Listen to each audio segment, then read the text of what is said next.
Hey everyone, welcome to another edition of The Bullet. My name is Paul Lathrop. I'm the Deputy Director of New Media for the Second Amendment Foundation.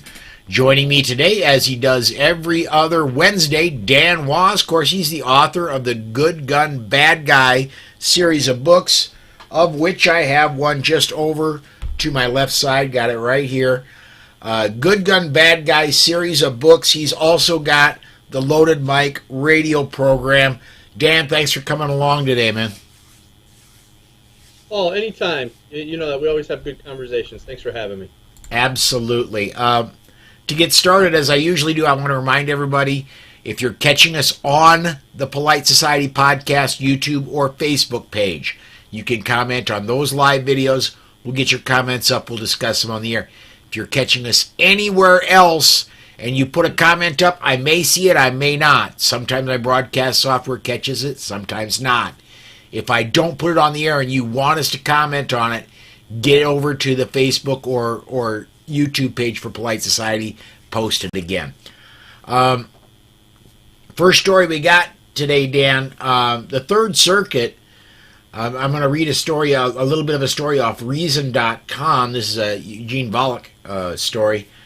Today's en banc decision in Range versus Attorney General so concludes in a majority opinion by Judge Hardiman, which got the votes of 9 of the 15 judges of the Third Circuit. The challenger in this case pleaded guilty in 1995 to making a false statement to obtain food stamps. Because this was in theory punishable by up to 5 years in prison under Pennsylvania law, that made him a felon for federal gun purposes, even though his actual sentence was just 3 years probation plus $2,458 in restitution, $288.29 in costs, and a $100 fine. But the logic of the majority opinion suggests this might apply to many felons, perhaps even including people convicted of violent felonies, at least as far as the author had read the court's rationale. He goes on, Judge Ambrose, joined by Judges Greenaway and Montgomery Reeves, concurred, but would have excluded felons whose crimes suggest they would, if armed, pose a threat to the other functioning of society, such as murderers, thieves, sex offenders, domestic abusers, and the like. Judge Greenaway also joined the majority, but the other two did not. This is great news, man. This is Third Circuit. This is New Jersey and Pennsylvania and Delaware. I've long said, Dan, if you are too dangerous to own a firearm, you're too dangerous to be out of prison. And this just goes to show that at least nonviolent felons in the Third Circuit now can have the right to keep and bear arms. What are your thoughts, man? Well, you just made a good point. I think you and I talked about this before. If you've done something heinous enough for you to be denied your God-given right, your constitutional right, then that thing, I would assume, would be enough to keep you in jail.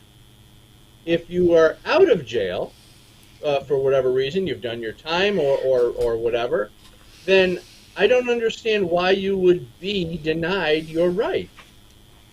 So this it's just an interesting concept, because in our legal system, you can technically go to jail, you can do your time, you can come out, you can be part of society, but you can still be denied your Second Amendment right. Or you could be accused of violence, you could be accused of domestic violence, you could be accused of anything, and there's areas in our legal system where you could still be denied your Second Amendment right. So, I think you and I both agree. If you're in jail, then you shouldn't be. You're not to be worried about. If you're out of jail, we would assume that you have done your time and you're safe for society. Yeah, you've done your time. You've been rehabilitated, and you're ready to become a member of society, a productive member of society, and that would include, to me, the right to vote and the right to keep and bear arms. Yeah, so I think the political left wants both. They want. I don't get it. Sometimes I don't understand. I have to double think it. It seems like they want people out of jail, maybe for votes, to stay in power, but yet they want people disarmed at the same time. So they want to deny you your rights, but they want you in society either to be creating more problems or to pander to a certain block of voters.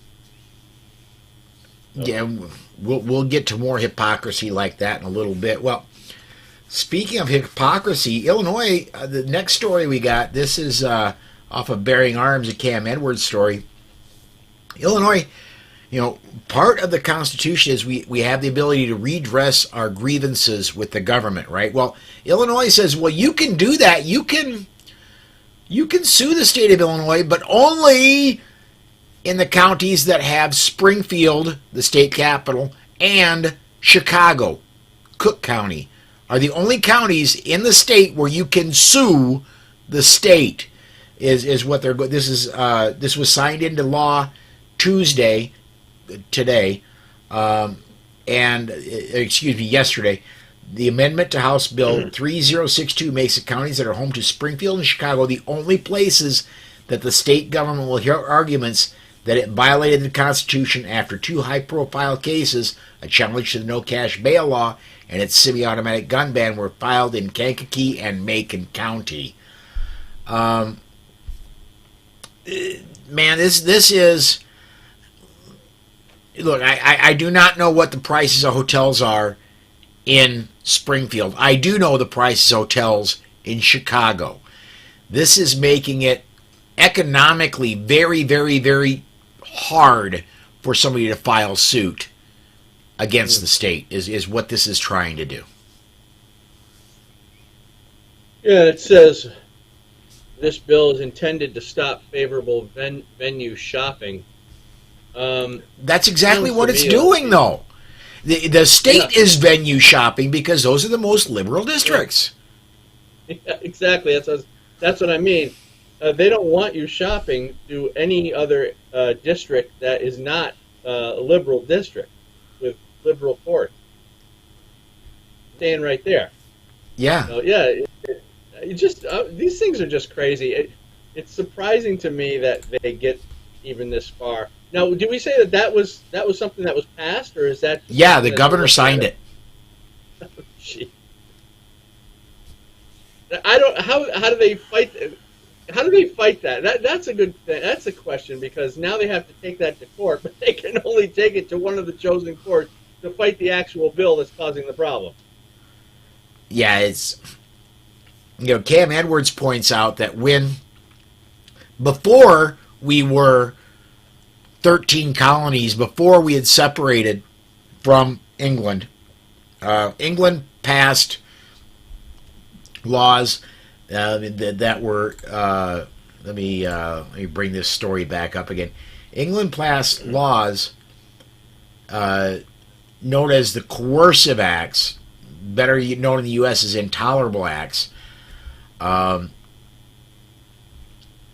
the new laws meant to punish colonists for their refusal to kowtow to Parliament imposing taxation without representation was the Admission of Justice Act, which allowed royal governors to hold trials for crown officials to be held in England and not in the colony where their alleged crimes were committed. Patriots were outraged by the law, with George Washington declaring in a letter at the time the act would make it impossible for justice to be obtained as a result of the government's actions. Again, this is the parallels here are very clear. If you want to sue the state of Illinois, you better be able to spend a couple months in a hotel in Chicago and live through it. Yeah.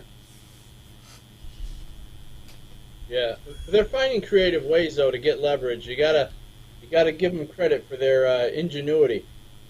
It's just every time you turn around, the political left is doing something to twist or bend, regular processes in their favor. This is, and it scares me because, what are they cooking up right now for the upcoming election? And this is something that's we should all be kind of concerned with. And I noticed, like with Donald Trump in the New York City courts, that he's about to go to, as far as I know. As far as I know, he can't switch venues either. He's got to be right there in Manhattan, in a court full of people who hate him. Yeah. I don't know what we're going to do. We need to get back. I'm sure there are people working on this stuff because we need to get back to a place where things are fair. Yeah, I would be stunned if there aren't lawsuits ready to be filed, if not filed. At least, I mean, I've got maybe an hour before news time or before showtime when I have to shut down and say, okay, this is the stories we're running with today. I cannot go any farther. I've got to set the stream up, that kind of thing. So about an hour before showtime, if something happens, it's not going to make the show. So there may already be lawsuits filed against this, but I just don't have it as of now.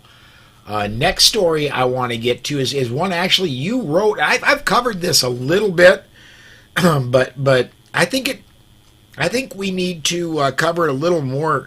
You wrote a story, ended up in Ammo Land. Vermont Governor Phil Scott recently signed legislation banning paramilitary or militia activity. The law prohibits a person from teaching, training, or demonstrating to anyone else application or making of a firearm, explosive, or incendiary device capable of causing injury or death that will be used in or furtherance of a civil disorder. It also bans a person from assembling with others for training, instruction, or practice. Violators could face a fine of up to 5 years in prison, a $50,000 fine, or both. Dan, almost any firearms training I've ever been to could possibly be looked at by the wrong prosecutor as something like that. And oh, by the way, a well-regulated militia being necessary for the right, or for the security of a free state, the right of the people to keep and bear arms shall not be infringed. A militia is necessary. Right there, doesn't it? Does it right in there. Necessary. This is not, the militia was not a suggestion or an option. It was literally written in the Second Amendment as necessary. So the idea that they're banning, they're literally trying to, and this is where it gets crazy with this law here in Vermont. It's so crazy because what it says, and the part that you read that said that will be used in or in furtherance of a civil disorder. So this is what they're talking about. Is if you're training, and they think, they believe that you're going to be using your training in furtherance of a civil disorder, then you are in violation of this law. So you got two things here. They're determining what you're going to be using your training for in the future, which is a hypothetical, and they're determining what a civil disorder is. And I talked about this on my show, Loaded Mike. We don't do anything with Antifa. They literally cause civil disorder, and this is something that is created to stop militia. Anybody who would think of forming or joining a militia. And as our Second Amendment says, a militia is necessary for the security of a free state. Because when the government becomes tyrannical, the people must stand up and defend their freedoms. So this is basically Vermont saying, we know we may or may not be doing bad things to you. So in the interim, we're going to prevent you from being able to rise up and defend your freedom. That's what it sounds like to me. And of course they've written into this that police are totally exempt. That police can train, in whatever tactics they feel is necessary to stop a civil disturbance, which could be down to, they tried passing I want to say it was Maryland that tried passing five people could be a civil disturbance. And I've yet to attend firearms training where there weren't at least 5 people. So the police can train any tactic they want to, up to including artillery, to take out your civil disturbance. But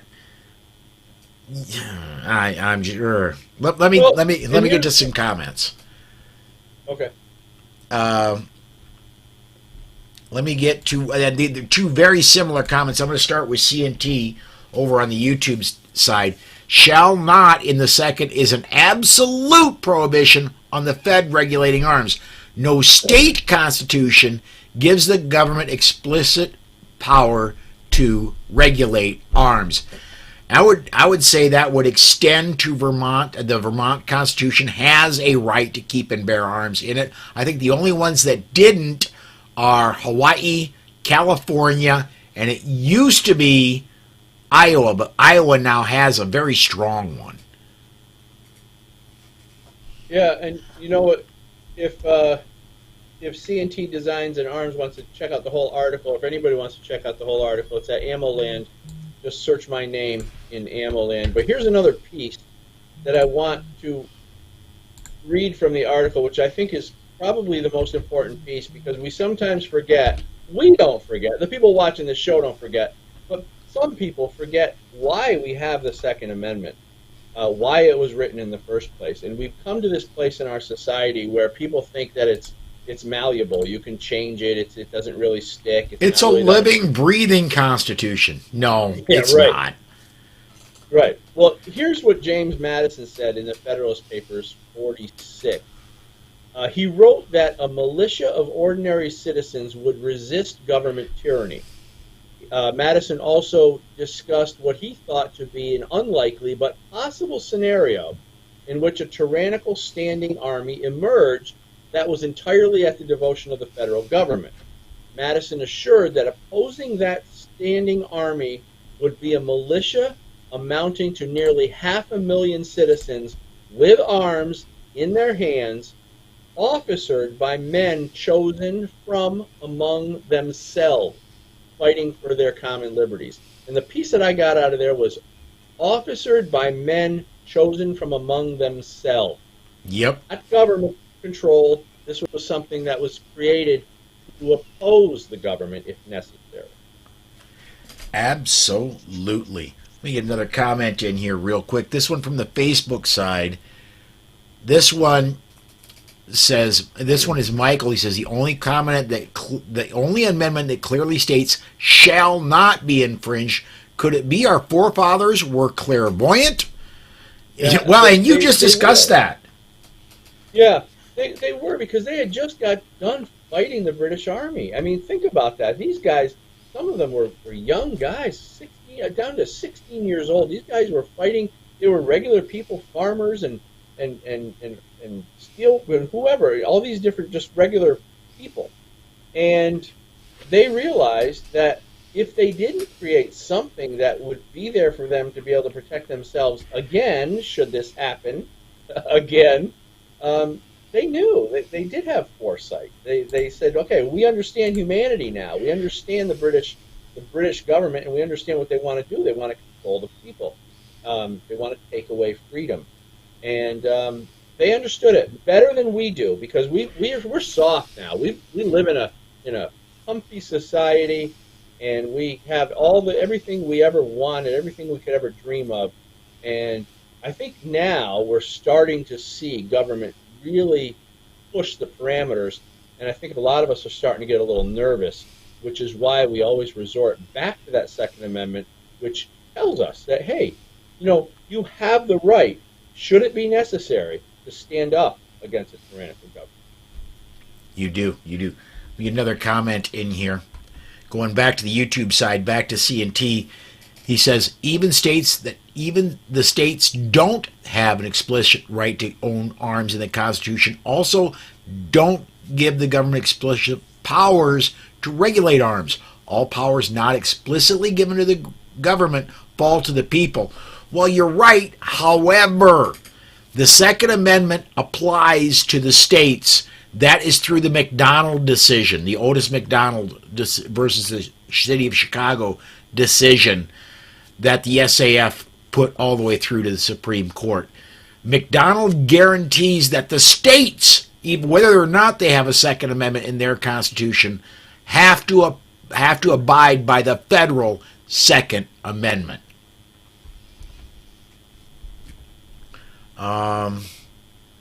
And I'm going to go back to I'm going to go to another comment here.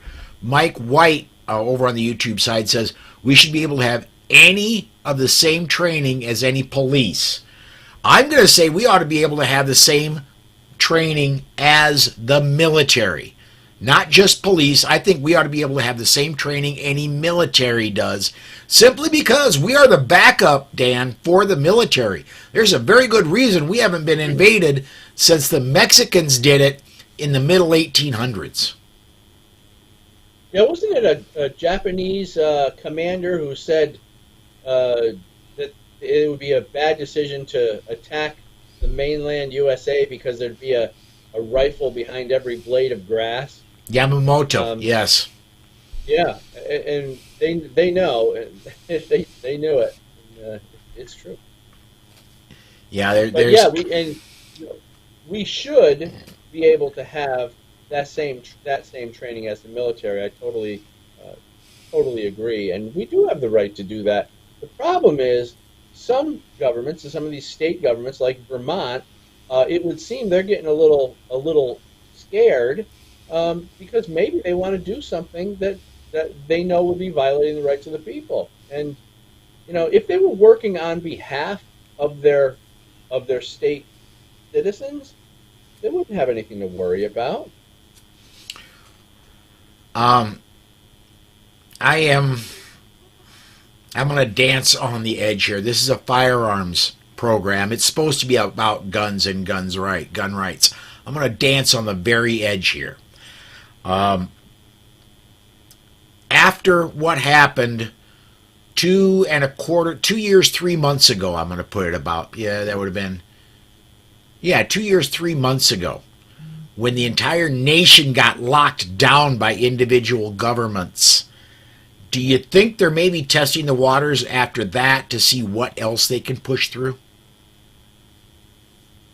Scary thought.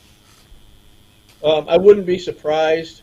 And, the more we understand COVID and the vaccine push and all that stuff, the more you start to realize that, man, we have to be careful as citizens. We have to know our rights, and we have to be ready to defend them.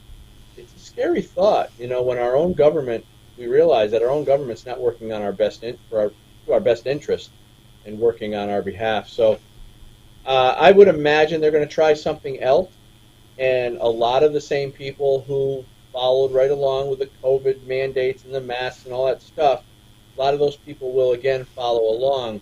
But this time around, I think we may have a larger number of people defying any of that government tyranny like we saw with COVID, because now people have really seen it in full color. And so I think more people are starting to catch on. Let me get a few more comments in here.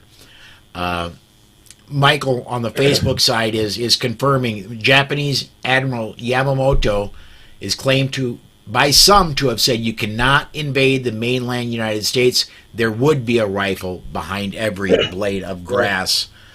Thank you, Michael. Yep, I guess I was pretty close on that. Yeah, Yamamoto. And let me get Mike White's comment in here. He says, I would go as far as having that training with military weapons. I have been an advocate for that for 10 plus years, of having the citizenry be able to go down to their gun store and buy an M1A Abrams tank and buy an F-22 Raptor, and anything they can afford to purchase, they ought to be able to cash and carry, or if they can arrange financing or whatever. You ought to be able to have anything you so desire. because in 1791, if you could afford a full-blown warship, you could buy one. Yeah, the right to keep and bear arms it wasn't the right to keep and bear arms that were manufactured prior to 1791. Yeah. It didn't say anything about a time period of what arms. Just like technology moves forward in all areas, does that mean some people shouldn't have the right to drive a modern vehicle or use the internet and use email? And there's so many different things where technology evolves, and we have the right to. I believe I could probably learn to control a horse and buggy. I would not enjoy it, however. And you try getting across the country in less than 6 months.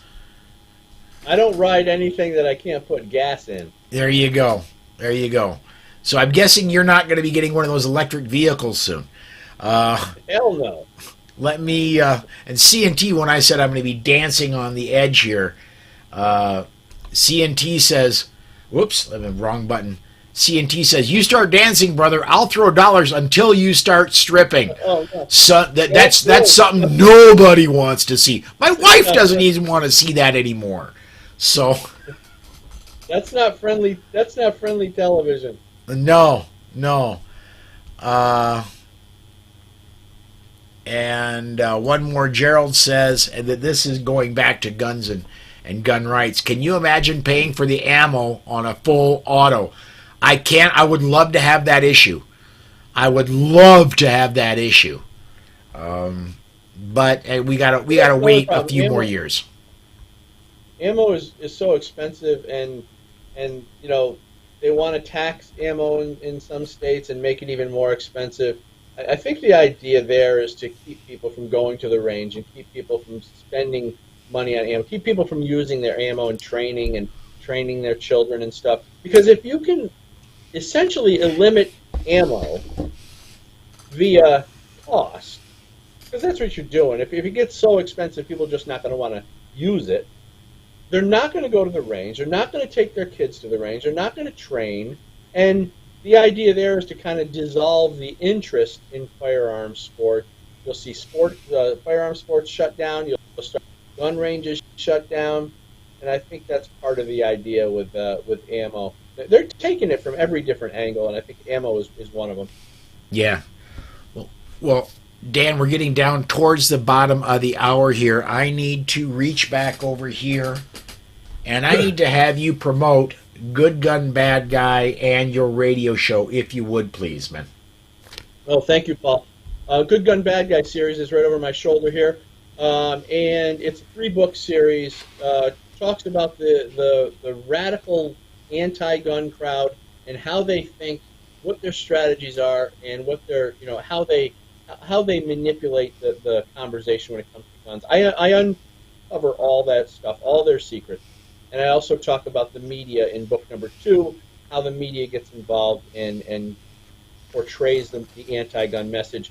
And then in book 3, I talk about the politics behind it. So where are they going with it? Why do they want an unarmed society? So goodgunbadguy.com is the website. Check out the book series. I'm sure you're going to love it. Great feedback on it already. And so it's goodgunbadguy.com. And my web show, The Loaded Mic, is at loadedmic.com. M-I-C like microphone. I'm going to attempt something here. I'm going to put myself up on camera, and I'm going to stick this book. I want to see. That is the back side. That is a very, very old picture of Dan Wos right there. I've known Dan for a number of years, dude. I'd have never seen you clean shaven. That's the cleanly shaven, yeah. Yeah, you should. Well, on the back of the first book, let me show you. You're gonna love this one, Paul. Here's the first one. Okay, let me put you solo on the screen here. Yeah. How's that for one handsome bugger, huh? That you were what, 13 in that picture? Ever since I got into this conversation, this Second Amendment realm, this Second Amendment world, this media world, I've aged. It's kind of funny. It ages you a little bit. It's fun, but it can be grueling. No, seriously though, under this beard, I'm still that young. I'm still that young looking young man. All right. Well, that is our time for today. Everybody, thank you for watching. Podcast listeners, thank you for listening. Do please consider come joining us live 6 p.m. Monday through Friday, 6 p.m. Central Time. That is going to do it for us today. Everybody, thanks again. We'll see you.